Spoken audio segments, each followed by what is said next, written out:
हम लोग करियर को प्लान करना है, जिसकी हम बात कर रहे हैं, वो ये है कि आपके लिए सबसे ईज़ीएस्ट करियर है मेंटेनेंस।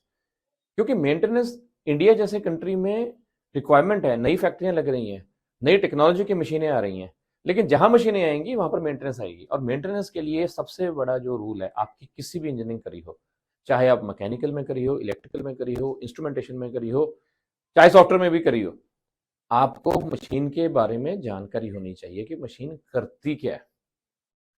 आज की डेट में परेशानी ये है कि आप इंजीनियरिंग करके कॉलेज से तो बाहर आ जाते हो। आपको बेसिक इंजीनियरिंग के प्रिंसिपल्स तो पता है, लेकिन वो प्रिंसिपल इंप्लीमेंट कहाँ होते हैं वो आपको नहीं पता। जैसे छोटा सा एग्जांपल देता हूं कि आपने इलेक्ट्रिकल मोटर तो पढ़ लिया कि इलेक्ट्रिकल मोटर क्या करती है, लेकिन इलेक्ट्रिकल मोटर के साथ क्या क्या हो सकता है, किस वजह से खराब हो सकती है, किस जगह पर लगाई जाएगी, उसका सिलेक्शन क्राइटेरिया क्या होगा, अगर उसमें कोई खराबी आ गई तो किस तरह से ठीक किया जा सकता है। ये किताबों में नहीं मिलेगा आपको, ये आपको सीखना पड़ेगा। वो सीखने के लिए जो कंपनियां हैं, वो कंपनियां ऐसे लोगों को रखना चाहती हैं जो उनके लिए वैल्यू ऐड करें। तो अगर टमाटर वाला एग्जाम्पल जैसे मैंने दिया था, अगर एक बार में 1000 टमाटर निकल के आएंगे या 1000 इंजीनियर निकल के आएंगे तो भाव मंडी वाला लगेगा।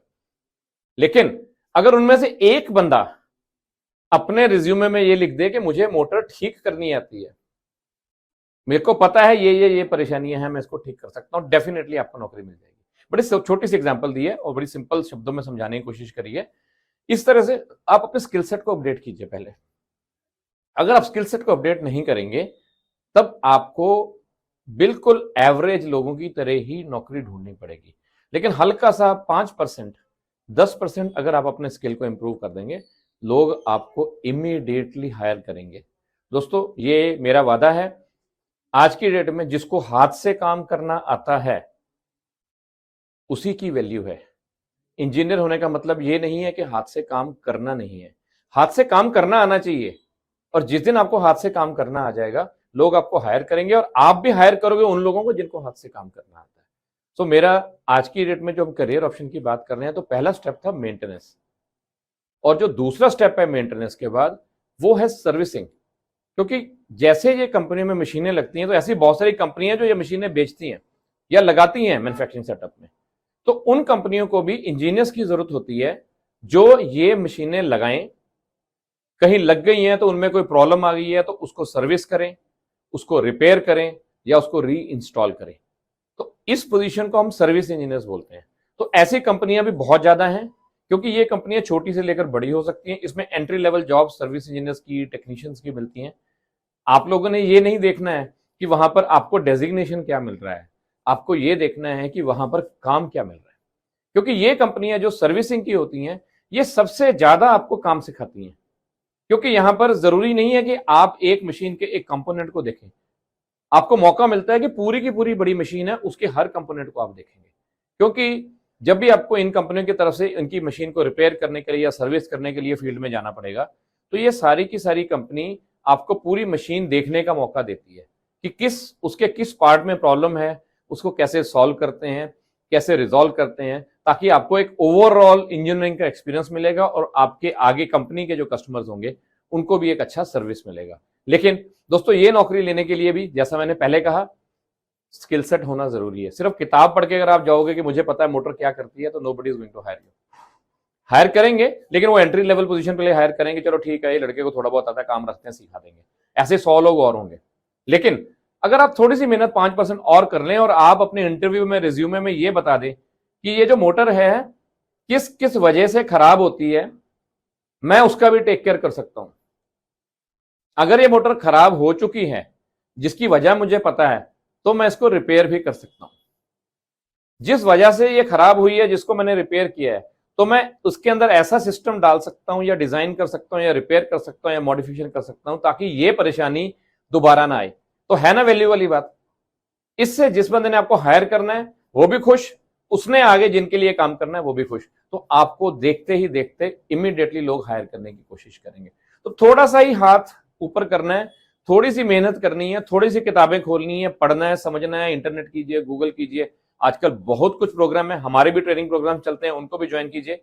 आपको पता लगेगा कि जरा सी मेहनत करने के बाद आप अपने स्किल सेट को कैसे इंप्रूव कर सकते हैं और आगे जाके ऐसी कंपनीज में जॉब कर सकते हैं। तीसरा जो मेरा फेवरेट होता है career, being an engineer, you should always be into a design. Engineer होने का मतलब है कि आप डिजाइन के कैपेबल होने चाहिए।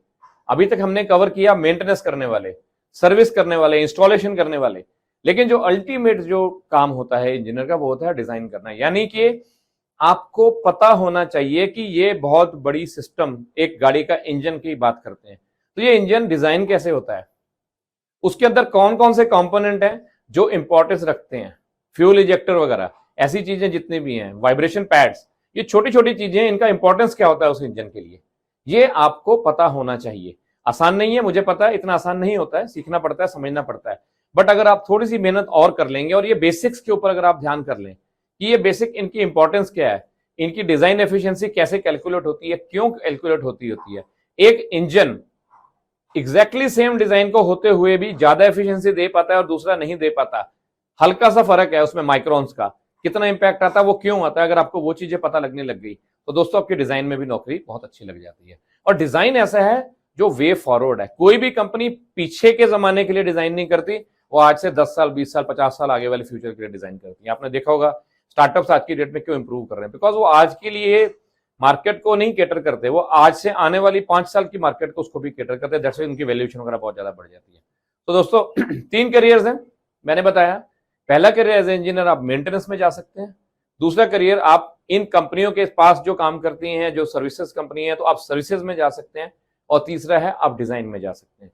तो इन 3 करियर के लिए आपको सिर्फ छोटी सी मेहनत करनी है, रोज शाम को 2 घंटे कम से कम अपने स्किल सेट पे इंप्रूव करना है। जिस भी ट्रेड में है आप, इलेक्ट्रिकल में है, मैकेनिकल में है, सॉफ्टवेयर में, इंस्ट्रूमेंटेशन में, अपने ट्रेड के अंदर प्रैक्टिकल चीजों के ऊपर ध्यान दीजिए, कोशिश करें कि उसके ऊपर कैसे सीखा जा सकता है, आप लोगों को बिल्कुल बिल्कुल सफलता मिलेगी।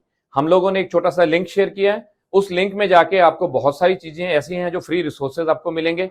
आप हमारे से क्वेश्चन आंसर भी कर सकते हैं, अगर आपको कोई क्वेरी है किसी टेक्नोलॉजी को लेके, करियर के साथ related, you can connect with us. मैं या मेरी टीम वाले बड़े खुश होंगे आपको मदद करने के लिए। थैंक यू, जुड़े रहें और ये मैसेज पास ऑन करें। जय हिंद।